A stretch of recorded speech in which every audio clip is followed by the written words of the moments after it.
Well, I'm often asked and told that the Congress is a dynastic party. So, what do you have to say about it? The fact of the matter is that almost all political parties in India seem to be dynastic parties. So, what's so special about the Congress?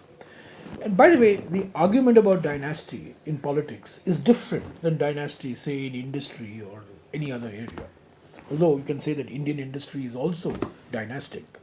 What would Anil Ambani be had he not been Dhirubhai Ambani's son, for that matter? In a political setting, there is accountability to the people.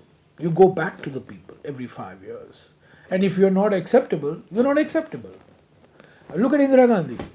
She went back to the people. She was elected by the people of Rai Bareli in 1971 with a thumping majority. She goes back in 1977. She loses by a thumping majority.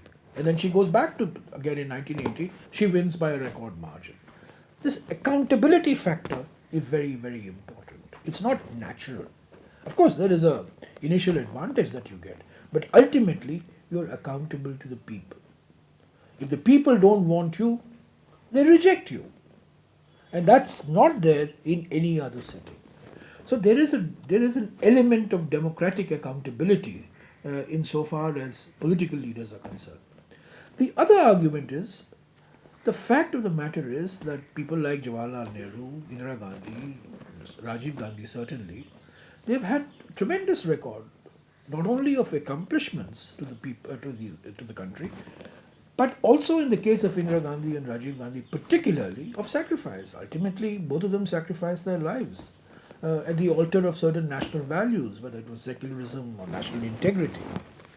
So I'm not particularly taken up by this argument that we are a dynastic party.